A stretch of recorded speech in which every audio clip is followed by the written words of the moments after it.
Hello students, welcome to प्राथमिक विश्वास। आज हम अपना एमसीक्यूज़ का नेक्स्ट लेक्चर जो है वो शुरू करने जा रहे हैं। ये हमारा लेक्चर नंबर 2 रहेगा एमसीक्यूज़ का।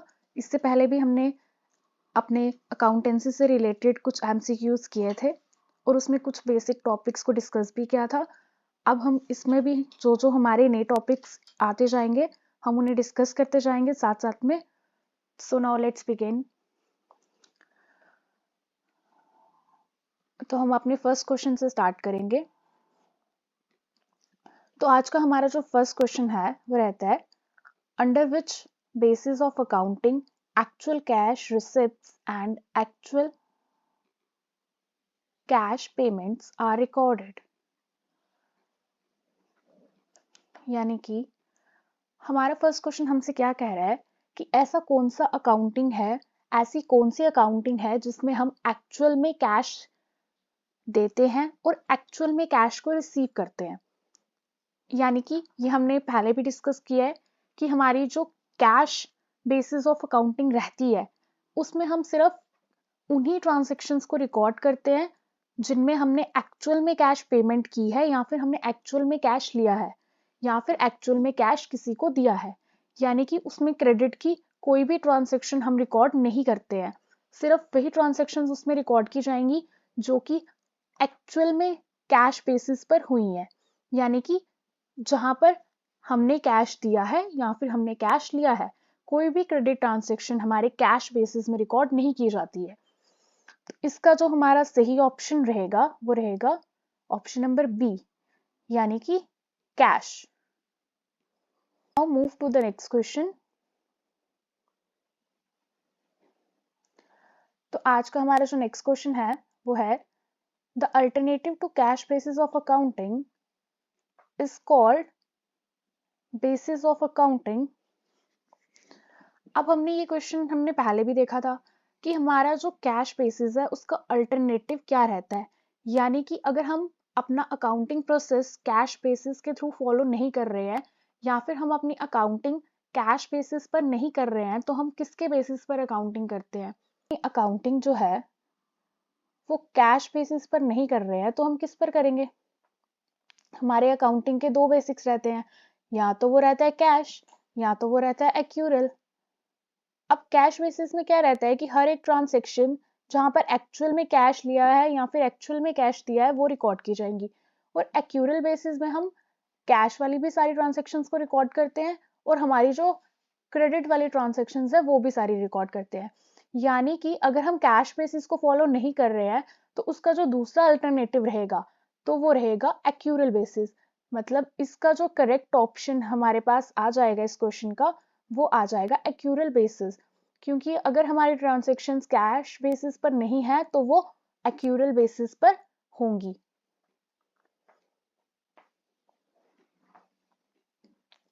अब इसके बाद हमारा नेक्स्ट क्वेश्चन आता है, the system of accounting in which only personal account with or without subsidiary books are maintained is known as। अब सबसे पहले हम देखते हैं कि यहाँ पर सब्सिडरी बुक्स जो है वो क्या है।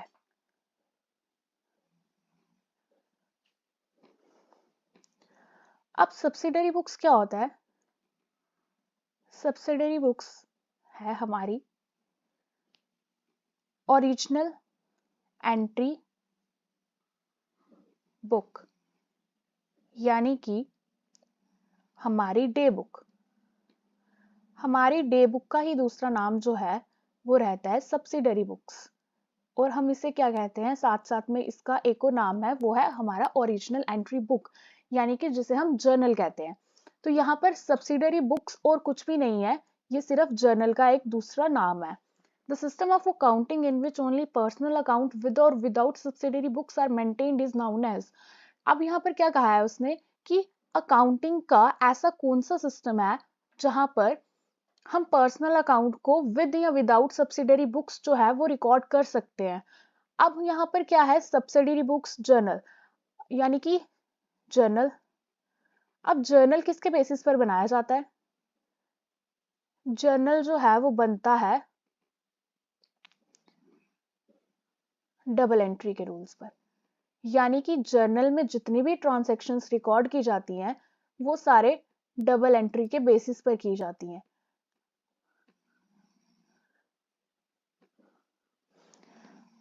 अब हम क्या कह सकते हैं कि सब्सिडरी बुक्स, यानी कि सब्सिडरी बुक्स जो कि ओरिजिनल एंट्री ऑफ बुक्स है, वहां पर जितनी भी ट्रांजैक्शंस रिकॉर्ड की जाएंगी वो डबल एंट्री के थ्रू रिकॉर्ड की जाएंगी।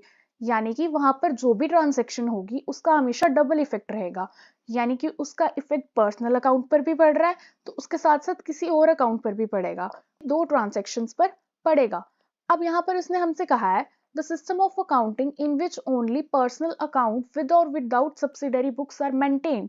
ऐसा अकाउंटिंग का हमारा कौन सा सिस्टम है जिसमें हम सब्सिडरी बुक्स या सब्सिडरी बुक के बिना पर्सनल अकाउंट को, सिर्फ और सिर्फ पर्सनल अकाउंट को ही रिकॉर्ड कर सकते हैं। अब जो सब्सिडरी बुक्स हैं वो तो जर्नल के थ्रू बनाई जाएंगी, यानी कि double entry system. Double entry system में हमेशा एक ट्रांजैक्शन का डबल इफेक्ट होगा, यानी कि दो अकाउंट आएंगे। अब हमारा पास यहाँ पर है दो ऑप्शंस, क्योंकि डबल एंट्री सिस्टम में तो हम नहीं कर सकते हैं, क्योंकि डबल एंट्री सिस्टम में हमने क्या पढ़ा था कि डबल एंट्री सिस्टम में हमेशा एक ट्रांजैक्शंस के दो अकाउंट पर इफेक्ट होते हैं। अब ट्रिपल, ये ट्रिपल में भी नहीं आता है। अब हमारे पास जो लास्ट ऑप्शन है वो बचा है सिंगल एंट्री सिस्टम। तो हमारा जो पर्सनल अकाउंट है हम उसे विद और विदाउट सब्सिडरी बुक्स कहाँ पर लिख सकते हैं, सिंगल एंट्री में लिख सकते हैं। अब सिंगल एंट्री क्या होता है? सिंगल एंट्री एक ऐसा सिस्टम ऑफ अकाउंटिंग है जहां पर एक ट्रांजैक्शन को हम सिर्फ एक ही कॉलम में रिकॉर्ड करते हैं। अब हम ये कह सकते हैं कि जैसे हमने किसी से कुछ खरीदा, हमारे पास कुछ आया, वी परचेज समथिंग, लाइक हमने कोई मशीनरी खरीदी है, तो अगर हम उसे सिंगल एंट्री के थ्रू रिकॉर्ड कर रहे हैं या फिर हम सिंगल एंट्री प्रोसेस को फॉलो कर रहे हैं तो हम सिर्फ लिखेंगे कि हमारे पास कुछ आया है। हम यहाँ पर उस चीज का एक सिंगल इफेक्ट शो करेंगे, मतलब कि हमने अगर कुछ खरीदा तो हम उसकी जो एंट्री करेंगे हम सिर्फ ये एंट्री करेंगे that we purchase a machinery. हमसे जो कैश गया हम उसकी एंट्री सिंगल एंट्री सिस्टम में नहीं करते हैं। सिंगल एंट्री सिस्टम में हम सिर्फ एक चीज का इफेक्ट, एक ट्रांजेक्शन का इफेक्ट एक ही अकाउंट पर दिखाते हैं, और डबल एंट्री सिस्टम में हम एक ट्रांजेक्शन का इफेक्ट जो होता है वो हमेशा दो अकाउंट पर पड़ता है। तो हमारा जो सिंगल एंट्री सिस्टम है उसमें हम एक ही अकाउंट को या फिर एक ही इफेक्ट को शो करते हैं।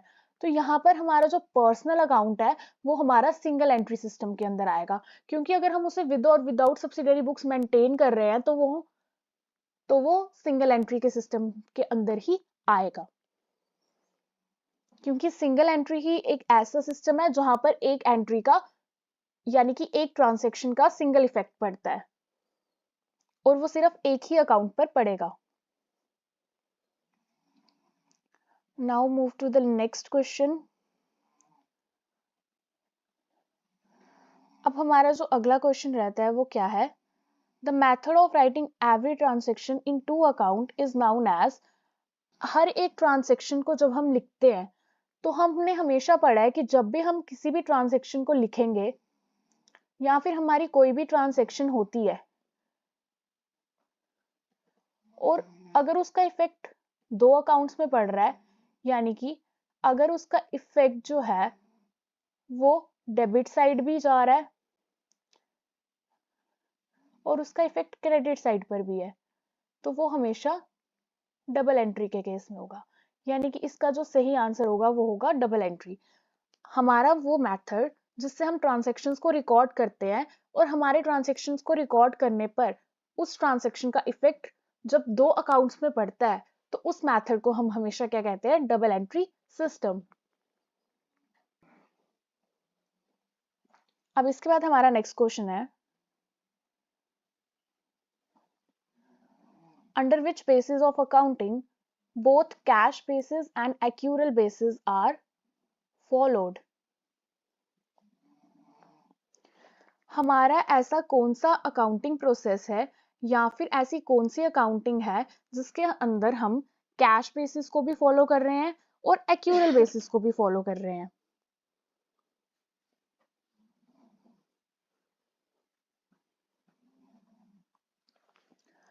अब जैसा कि हमने पढ़ा था कि अकाउंटिंग हमारे पास दो टाइप्स की है, यानी कि अकाउंटिंग को करने के अकाउंटिंग के दो बेसिस हैं, दो सिस्टम है। हम अकाउंटिंग दो तरीके से करते हैं, या तो वो होती है कैश बेसिस या तो वो होती है एक्यूरल बेसिस।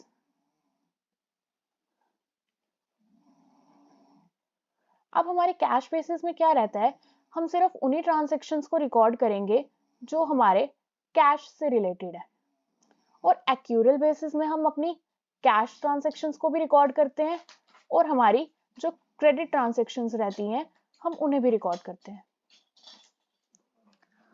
मतलब हम ये कह सकते हैं कि कैश बेसिस में सिर्फ और सिर्फ कैश रिलेटेड ट्रांजैक्शंस, और एक्यूरल बेसिस में हम उन ट्रांजैक्शंस को भी रिकॉर्ड करते हैं जो कि अभी हुई नहीं है या फिर वो इन रियलिटी कैश में नहीं है। जैसे कि हमने किसी से गुड्स लिए हैं क्रेडिट पर, अब हम वहां पर क्या करेंगे, अब हम अगर हम एक्यूरल बेसिस ऑफ अकाउंटिंग को फॉलो कर रहे हैं तो हम वो ट्रांजैक्शन जो है वो अपने अकाउंट्स में मेंटेन करेंगे या शो करेंगे कि हमने कोई चीज जो है वो क्रेडिट पर ली है।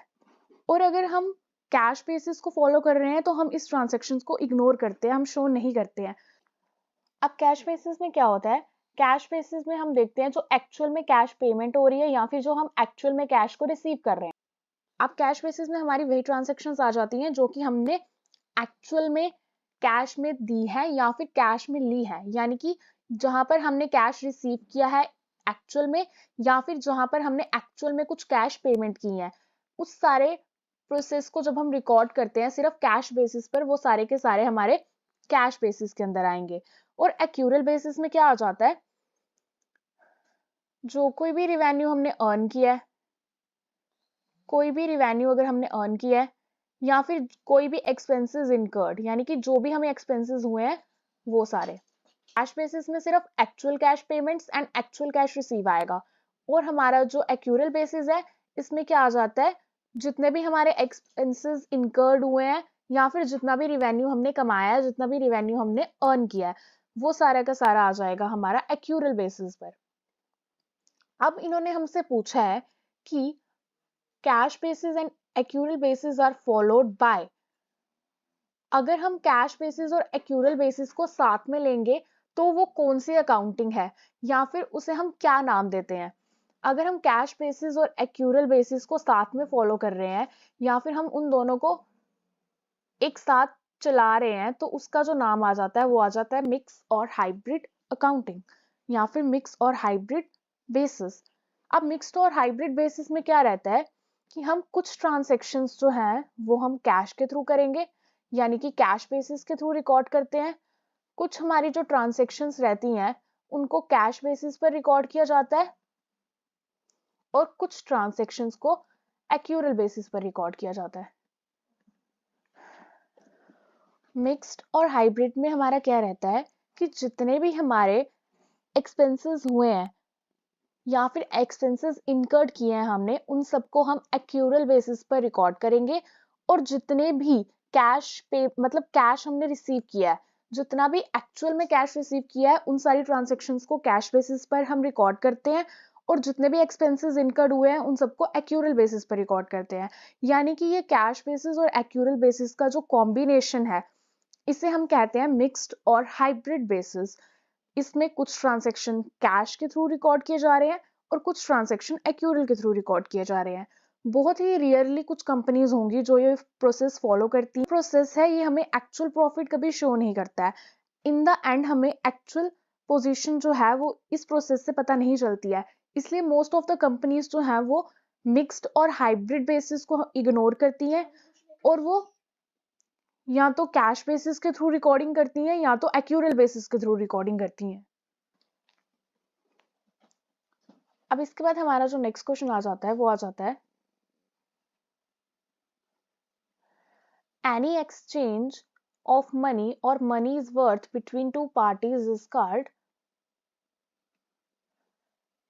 कोई भी एक्सचेंज मनी का, यानी कि कोई भी लेना या देना पैसे का या फिर किसी ऐसी चीज का जिसकी मॉनिटरी कुछ वैल्यू हो, कोई भी चीज का लेना देना, या तो फिर वो पैसा हो सकता है या तो फिर कोई ऐसी चीज जिसकी मॉनिटरी वैल्यू है, उस चीज को हम क्या कहते हैं? जब भी कोई दो पार्टीज आपस में पैसे को एक्सचेंज करती हैं या फिर किसी भी मॉनेटरी वैल्यू वाली चीज को एक्सचेंज करती हैं, तो उस प्रोसेस को क्या कहा जाता है? तो उस प्रोसेस का नाम जो रहता है वो रहता है बिजनेस ट्रांजैक्शन। यानी कि मॉनेटरी वैल्यू में कोई चीज अगर दो पार्टीज आपस में एक्सचेंज कर रही हैं, तो उस प्रोसेस को हम कहेंगे बिजनेस ट्रांजैक्शंस।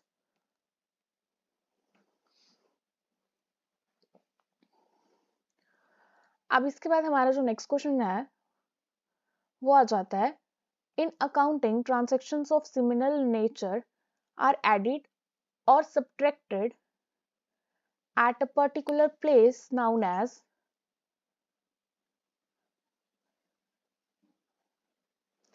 हमारी बिजनेस में जितने भी सिमिलर नेचर की ट्रांजैक्शंस होती हैं, यानी कि जो भी आपस में मिलती जुलती ट्रांजैक्शंस हैं, उन सबको ऐड किया जाता है या सब्ट्रैक्ट किया जाता है एक पर्टिकुलर जगह पर।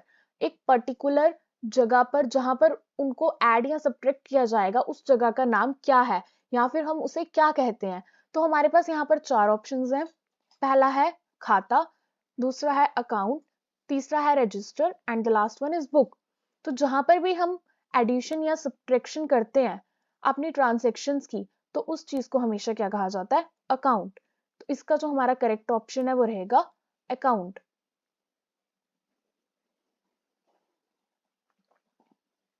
अब इसके बाद हमारा नेक्स्ट क्वेश्चन है, a person to whom money is owing or payable is called a. वो पर्सन जिससे हमने कुछ पैसे लिए हैं या फिर हमें फ्यूचर में उसको कुछ पैसे वापस करने हैं। अब हम पैसे किसे वापस करेंगे? जिससे हमने उधार लिया होगा। और ओइंग का मतलब क्या है? उधार लेना। वो पर्सन जिससे हमने कुछ उधार लिया है या फिर इन फ्यूचर हमें उसे कुछ पे बैक करना है, तो उस पर्सन को हम क्या कहते हैं या फिर उसे क्या कहेंगे? अब वो पर्सन जिससे हमने कुछ क्रेडिट पर लिया है, यानी कि अगर हमने किसी पर्सन से कुछ उधार लिया है तो इन फ्यूचर हमें वो उसे पे बैक करना है, ठीक है? तो जिससे हम उधार लेते हैं या फिर जिसे हमें कुछ फ्यूचर में पे बैक करना होता है, उसका नाम रहता है क्रेडिटर। तो इसका करेक्ट ऑप्शन हमारे पास रहेगा क्रेडिटर। अब इसके बाद हमारा जो नेक्स्ट क्वेश्चन है वो रहता है, ऑनर्स फाइनेंशियल इंटरेस्ट और holding in the business and is represented by the value of net assets। हमारा जो कंपनी का ऑनर रहता है उसका जो भी फाइनेंशियल इंटरेस्ट या होल्डिंग हमारे बिजनेस में है, उसे हम क्या नाम देते हैं या फिर क्या कहते हैं? सारी चीजें जिनको हम एज अ एसेट भी रिप्रेजेंट करते हैं, मतलब वो सारी चीजें जो ऑनर ने लाई हैं और उनको एज अ एसेट भी हम रिप्रेजेंट कर रहे हैं, उन सारी चीजों को हम क्या नाम देते हैं या फिर उनको हम क्या कहते हैं? तो यहाँ पर हमारे पास चार ऑप्शन है। पहला है नन ऑफ द अबव, दूसरा है लाइबिलिटीज, तीसरा है assets and the last one is capital. तो हमारा ऑनर जो भी बिजनेस में लेकर आएगा, उसका जो भी फाइनेंशियल इंटरेस्ट रहता है, उसकी जो भी होल्डिंग्स हमारे बिजनेस में है, उन सबको हम क्या कहते हैं? कैपिटल। तो इसका जो करेक्ट ऑप्शन हमारे पास आ जाएगा वो आ जाएगा कैपिटल। अब इसके बाद हमारा नेक्स्ट क्वेश्चन है, एनी फिजिकल थिंग और right own that has a money value is an। कोई भी फिजिकल चीज जिसकी एक मॉनेटरी वैल्यू है, कोई भी फिजिकली थिंक या फिर फिजिकली एक ऐसी चीज जिसकी एक मॉनेटरी वैल्यू एग्जिस्ट करती है, तो उस चीज को हम बिजनेस में क्या नाम देते हैं या फिर हम उसे बिजनेस में क्या कहते हैं? तो इसका राइट ऑप्शन हमारे पास रहेगा एसेट्स। क्योंकि एसेट्स क्या रहते हैं हमारे पास? एसेट एक ऐसी फिजिकल प्रॉपर्टी या फिर ऐसी फिजिकल चीज है जिसकी एक मॉनेटरी वैल्यू है। Assets is something that has a monetary value and has a power to generate money. तो यहाँ पर हमारा जो करेक्ट ऑप्शन रहेगा वो रहेगा एसेट्स। उसके बाद हमारा जो नेक्स्ट क्वेश्चन रहता है वो है, a claim which can be enforced against the assets of the firm is called. वो क्लेम जो एसेट्स के अगेंस्ट लिया जाता है, यानी कि अगर कोई भी ऑनर या कोई भी पर्सन है जिसने अपना एक एसेट लाया है या फिर जिसने उस एसेट के लिए पूरी मॉनेटरी वैल्यू पे की है, तो वो उस एसेट को क्या ट्रीट करता है या फिर उस एसेट्स को क्या कहा जाता है? तो उसे इक्विटी कहा जाता है। क्यों? क्योंकि वो एसेट्स या वो मॉनेटरी वैल्यू वाली जो चीज है वो ऑनर लेके आया है, तो वो ऑनर की इक्विटी कहलाती है।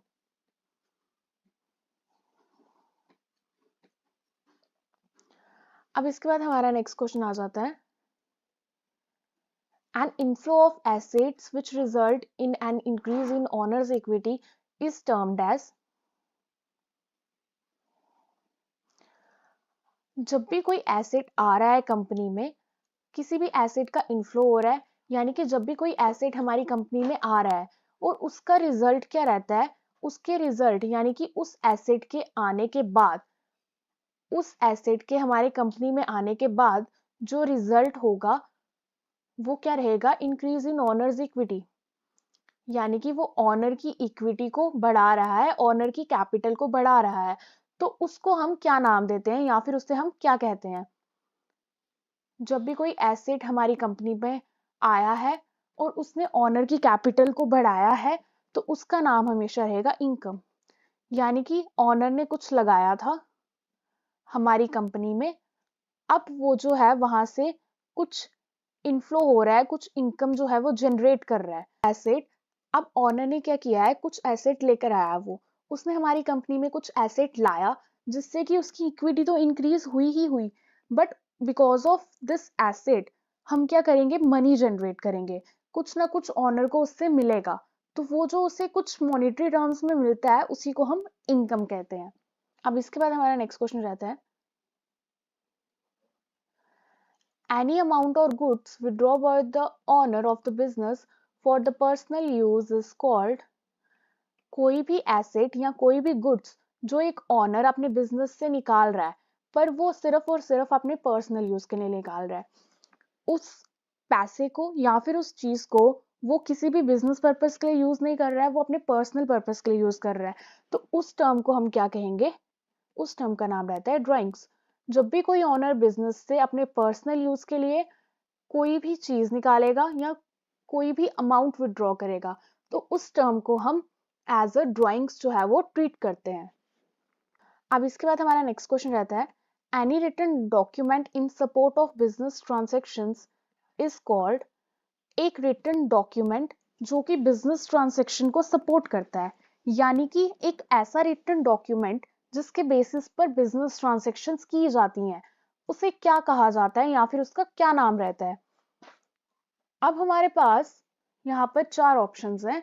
First one is voucher, second one is bill, third one is account and the last one is register. तो हमारी जो बिजनेस ट्रांजैक्शंस होती हैं वो हमेशा जो है वो वाउचर के बेसिस पर रिकॉर्ड की जाती हैं। अब वाउचर क्या होता है? वाउचर एक ऐसा डॉक्यूमेंट है, वाउचर एक ऐसा डॉक्यूमेंट है जो बनाया जाता है या फिर मेंटेन किया जाता है सोर्स डॉक्यूमेंट के बेसिस पर। अब सोर्स डॉक्यूमेंट क्या होता है? सोर्स डॉक्यूमेंट एक बिल है जो हमें प्रूफ देता है कि हमने इस चीज को खरीदा है या बेचा है।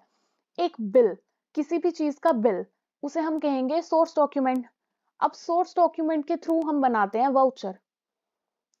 वाउचर एक ऐसा डॉक्यूमेंट है जिसमें हम एक सोर्स डॉक्यूमेंट की कॉपी को ऐड करते हैं और उस वाउचर में लिखा जाता है कि वो ट्रांजैक्शंस जो है वो क्यों हुई है, कोई भी चीज हमने खरीदी है या ली है वो उस वाउचर में लिखा जाएगा, कंपनी का नाम लिखा जाता है, वो ट्रांजैक्शन कब हुई है, उस ट्रांजैक्शन की डेट, ये सब कुछ वाउचर में लिखा जाता है। और जो सोर्स डॉक्यूमेंट रहता है, उस चीज के लेने का या बेचने का जो बिल रहता है उसे वाउचर के साथ अटैच किया जाता है और उसी वाउचर के बेसिस पर जो है वो हम अपनी रिकॉर्डिंग शुरू करते हैं, यानी कि उसी वाउचर के बेसिस पर बिजनेस ट्रांजैक्शंस जो है वो की जाती हैं। तो इसका हमारा जो करेक्ट ऑप्शन रहेगा यहाँ पर वो हमारा रहेगा वाउचर। अब इसके बाद हमारा नेक्स्ट क्वेश्चन आ जाता है,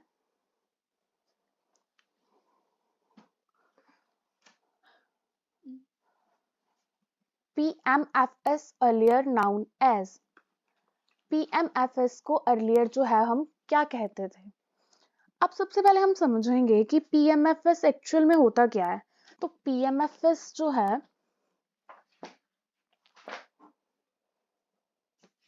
PMFS हमारे पास क्या रहता है, पब्लिक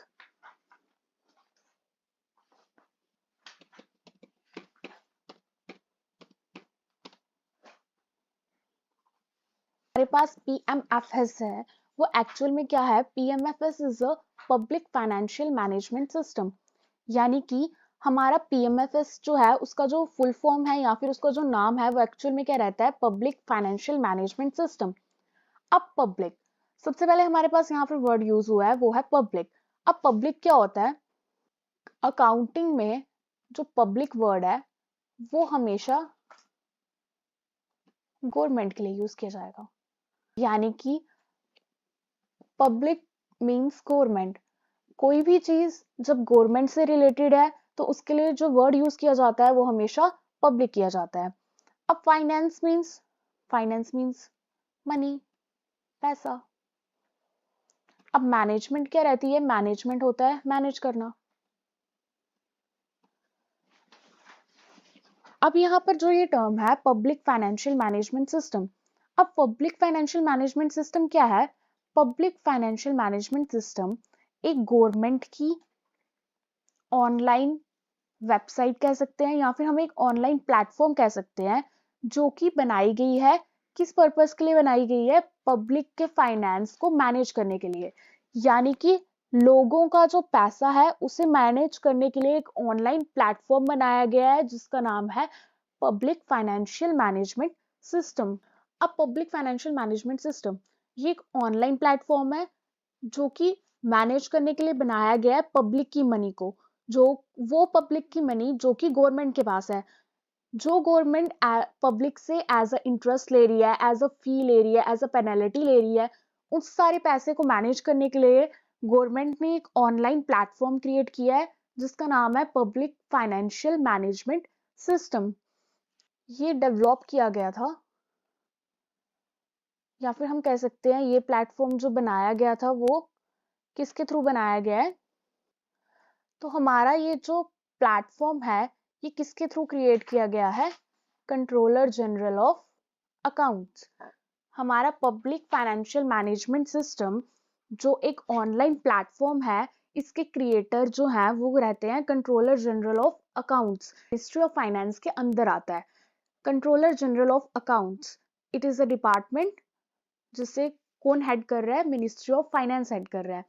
अब पब्लिक फाइनेंशियल मैनेजमेंट सिस्टम क्या है, ये एक ऑनलाइन प्लेटफॉर्म है जो बनाया गया था पब्लिक की मनी को मैनेज करने के लिए। यानी कि वो मनी, वो पैसा जो गवर्नमेंट पब्लिक से लेती है as a tax, as a fee, as a penalty, इस सारे पैसे को मैनेज करने के लिए जो एक ऑनलाइन प्लेटफॉर्म क्रिएट किया गया था उसी का नाम रहता है पब्लिक फाइनेंशियल मैनेजमेंट सिस्टम। अब ये प्लेटफॉर्म जो है वो किस चीज के लिए यूज किया जाता है, ये गवर्नमेंट स्कीम्स को पब्लिक तक पहुंचाने के लिए यूज किया जाता है। यानी कि यहाँ से क्या होता है कि गवर्नमेंट की स्कीम, यानी कि हम बहुत बार सुनते हैं गवर्नमेंट ने एक ऐसी स्कीम बनाई है जिसके थ्रू आपको कुछ पैसे आ रहे हैं, या फिर गवर्नमेंट कुछ फंड रेज कर रही है कुछ लोगों के लिए, या फिर कुछ भी गवर्नमेंट के थ्रू जो पब्लिक के पास आएगा। पर ये प्लेटफॉर्म जो है वो गवर्नमेंट टू पब्लिक नहीं है। मतलब हम कह सकते हैं कि इस प्लेटफॉर्म में जो पैसा आएगा, इस ऑनलाइन पोर्टल का जो यूज है वो गवर्नमेंट टू गवर्नमेंट रहता है। इस प्लेटफॉर्म में गवर्नमेंट जो है वो, ये प्लेटफॉर्म जो है ये फंड रेज किया जाता है जो गवर्नमेंट के थ्रू, ये प्लेटफॉर्म उस फंड को गवर्नमेंट तक ट्रांसफर करता है and after this further this government जो है उस फंड को आगे डिस्ट्रीब्यूट करती है। यानी कि ये डायरेक्टली गवर्नमेंट टू पब्लिक नहीं रहता है, ये प्लेटफॉर्म जो है वो पहले गवर्नमेंट को फंड जो है वो प्रोवाइड करता है एंड आफ्टर दिस गवर्नमेंट जो है वो डिसाइड करती है या फिर गवर्नमेंट जो है फर्दर इस फंड को यूटिलाइज करती है। इसी पब्लिक फाइनेंशियल मैनेजमेंट सिस्टम का जो पुराना नाम था या फिर हम कह सकते हैं जो अर्लियर नेम रहता है वो क्या था, plan scheme central monitoring system. तो हमारा इसका करेक्ट ऑप्शन आ जाता है option number C, plan scheme central monitoring system. आपको ये ऑप्शन में पूछा जा सकता है कि ये जो हेड है या फिर ये जो PFMS है ये किसके द्वारा जनरेट किया गया है या फिर ये किसके द्वारा बनाया गया है। तो इसका हमारा आंसर रहेगा कंट्रोलर जनरल ऑफ अकाउंट्स। आपको ये क्वेश्चन एमसीक्यूज में पूछा जा सकता है, इसलिए आप प्लीज इसे इंपॉर्टेंट मार्क करें। क्रिएटर है इस प्लेटफॉर्म का, वो कौन रहता है, तो वो रहता है कंट्रोलर जनरल ऑफ अकाउंट्स। और जो कंट्रोलर जनरल ऑफ अकाउंट्स है ये हमारा किसके अंदर आता है, मिनिस्ट्री ऑफ फाइनेंस के अंदर आता है। अब इसके बाद हमारा जो नेक्स्ट क्वेश्चन आ जाता है वो रहता है social accounting and social audits are. Again इसमें हमारे पास दो टर्म्स आती हैं, एक आ जाती है सोशल अकाउंटिंग और दूसरी आ जाती है सोशल ऑडिट। अब दोनों में क्या डिफरेंस है, सोशल अकाउंटिंग क्या होता है या फिर सोशल अकाउंटिंग हम किसे कहते हैं। अब यहाँ पर एक वर्ड यूज हो रहा है सोशल। सोशल हम हमेशा किसके लिए यूज करते हैं, social is for the society और फॉर द पब्लिक, यानी कि कोई भी ऐसा काम जो हम सोसाइटी के वेलफेयर के लिए कर रहे हैं या फिर जो हम सोसाइटी के लिए करेंगे उस चीज को हम सोशल वर्ड से डिनोट करते हैं। अब यहाँ पर है सोशल अकाउंटिंग, तो सोशल अकाउंटिंग हमारा क्या रहता है, सोशल अकाउंटिंग में हम देखते हैं कि हमारा बिजनेस जो है वो जो वर्क कर रहा है उसका सोसाइटी पर क्या इफेक्ट है, या फिर हम ये कह सकते हैं कि बिजनेस की सोसाइटी के लिए कुछ सोशल रिस्पॉन्सिबिलिटीज हैं। अब यहाँ पर क्या किया जाता है, सोशल ऑडिटिंग में हम क्या करते हैं, जो भी हम सोसाइटी के लिए वर्क कर रहे हैं, जो भी हमारा बिजनेस सोसाइटी के लिए काम कर रहा है, कुछ भी स्कीम्स लॉन्च की जा रही हैं बिजनेस के थ्रू या कुछ भी जो सोसाइटी को प्रोवाइड किया जा रहा है, वो सारा का सारा जो है वो हम सोशल अकाउंटिंग के अंदर रिकॉर्ड करते हैं। यानी कि जो भी काम सोसाइटी के लिए किया जाएगा, जो भी हमारा बिजनेस सोसाइटी के लिए कर रहा है, उन सारी ट्रांजैक्शंस को रिकॉर्ड किया जाता है हमारा सोशल अकाउंटिंग के अंदर। जो भी सोसाइटी के वेलफेयर के, हमारे सोशल एनवायरनमेंट से रिलेटेड जितना भी खर्चा होगा या फिर जितना भी वर्क हमारे बिजनेस के थ्रू किया जाता है, वो सारा का सारा सोशल अकाउंटिंग के अंदर जो है हम रिकॉर्ड करते हैं। हमारा वर्ड रहता है सोशल ऑडिटिंग। अब ऑडिटिंग क्या है, ऑडिटिंग मीन्स टू चेक। अब सोशल अकाउंटिंग के अंदर हम क्या देखते हैं, सोशल अकाउंटिंग के अंदर हम ये चेक करते हैं कि जो भी हमारे बिजनेस ने सोसाइटी के लिए वर्क किया है या फिर जो भी ट्रांजैक्शंस वहां पर रिकॉर्ड की गई हैं वो एक्चुअल में एग्जिस्ट करती हैं या नहीं करती हैं। हमारे बिजनेस ने सोसाइटी के लिए जो भी काम किया है, जो भी सोशल वेलफेयर वर्क किया है, जो भी रिकॉर्डिंग्स हमारे बिजनेस में हमारी सोशल अकाउंटिंग्स में बिजनेस के थ्रू की गई हैं वो एक्चुअल में सही है या नहीं है, उन्हीं सब की ऑडिटिंग को करने को हम सोशल ऑडिटिंग कहते हैं। मतलब हमारी सोशल अकाउंटिंग से रिलेटेड ट्रांजैक्शंस को चेक करना कि वो एक्चुअल में एग्जिस्ट करती हैं या नहीं, उसी टर्म को हम सोशल ऑडिट जो है वो कहेंगे। अब यहाँ पर हमें पूछा गया है social accounting and social audit are, हमारे जो सोशल अकाउंटिंग है और सोशल ऑडिट है वो क्या है हमारे लिए, तो वो हमारे लिए क्या है, नॉन प्रॉफिट ऑर्गेनाइजेशन। तो हमारा करेक्ट ऑप्शन जो रहेगा वो रहेगा नॉन प्रॉफिट ऑर्गेनाइजेशन। क्योंकि जब भी हम सोसाइटी के वेलफेयर के लिए कुछ वर्क कर रहे हैं तो हम वहां से कुछ भी प्रॉफिट नहीं कमा रहे हैं, क्योंकि वो हमारी सोसाइटी के लिए है, हमारी कुछ रिस्पॉन्सिबिलिटीज बनती है हमारी सोसाइटी के लिए। अगर हम कोई भी बिजनेस कर रहे हैं तो हमारी कुछ ना कुछ रिस्पॉन्सिबिलिटीज है हमारे सोशल इन्वायरमेंट के लिए, हमारी सोसाइटीज के लिए। तो इसका करेक्ट ऑप्शन हमारे पास रहेगा नॉन प्रॉफिट ऑर्गेनाइजेशन।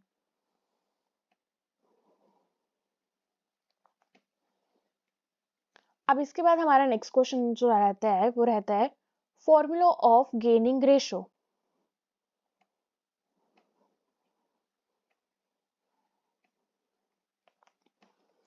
अब सबसे पहले हम देखते हैं कि गेनिंग रेशो एक्चुअल में होता क्या है। गेनिंग रेशो हमारा जो टर्म है वो हमने जो लिया है, ये टर्म ये आया है हमारा पार्टनरशिप से। पार्टनरशिप में दो टाइप के रेशो रहते हैं, एक रहता है गेनिंग रेशो और एक रहता है सेक्रीफाइसिंग रेशो। अब गेनिंग रेशो क्या है और सेक्रीफाइसिंग रेशो क्या है। तो अब सबसे पहले हम देखते हैं कि गेनिंग रेशो क्या होता है। अब जैसे कि बात आती है पार्टनरशिप की, तो जहां पर पार्टनरशिप वर्ड है, यानी कि यहाँ पर कुछ पार्टनर्स जो है वो मिलकर काम कर रहे हैं, जैसे कि ए, बी एंड सी। ये तीनों पार्टनर्स हैं और ये मिलकर किसी बिजनेस को इन्होंने स्टार्ट किया है, और ये सब जो है वो पार्टनरशिप के अंदर आएंगे, यानी कि ये सारे मिलकर एक बिजनेस को स्टार्ट कर रहे हैं और इन सब का कुछ ना कुछ शेयर जो है वो इस बिजनेस में रहेगा, इसलिए इन सबको हम क्या कहेंगे, पार्टनर्स कहेंगे। अब यहाँ पर क्या रहता है, gaining ratio. For example A B C तीन पार्टनर्स हैं, ये तीनों साथ में काम कर रहे हैं, इन सब का जो हमारा रेशो है वो है 1:1, यानी कि हमारा ए का शेयर, बी का शेयर और सी के शेयर का जो भी रेशो है हमारे पास वो रहता है 1:1। अब गेनिंग रेशो क्या होगा, फॉर एग्जाम्पल हम देखते हैं कि अगर ये तीनों पार्टनर्स हैं, ये साथ में काम कर रहे हैं, इनका कुछ ना कुछ रेशो जो है अपनी पार्टनरशिप में है। अब इनमें से एक अगर कोई काम छोड़कर जाना चाहता है, जैसे कि सी है, सी इस बिजनेस को कंटिन्यू नहीं करना चाहता, सी इस बिजनेस को छोड़कर जाना चाहता है, तो सी का जो शेयर रहता है, सी के पास जो शेयर है वो अपना शेयर ए और बी को बेच देगा, यानी कि सी अपना शेयर ए और बी को बेचकर वापस जो है वो चला जाएगा, यानी कि उस बिजनेस से बाहर हो जाएगा।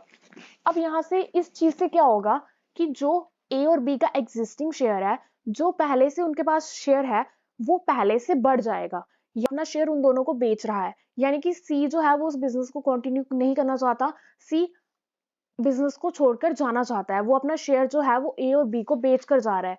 तो ए और बी के पास जो पहले से शेयर है, और अब जो सी का शेयर वो और खरीदेंगे, तो उनका जो शेयर पार्टनरशिप में है वो पहले से बढ़ जाएगा, यानी कि गेन कुछ आएगा उनके पास। तो इसी चीज को हम कहते हैं गेनिंग रेशो। जब भी एक पार्टनर पार्टनरशिप से बिजनेस को छोड़कर जा रहा है और वो अपना शेयर एग्जिस्टिंग पार्टनर्स, यानी कि जो पहले से पार्टनर्स हैं, उनको बेचकर जा रहा है, तो उनकी रेशो में जो चेंज आएगा उसी को हम कहेंगे गेनिंग रेशो। अब सेक्रीफाइसिंग रेशो क्या रहता है कि ए एंड बी एक पार्टनर्स हैं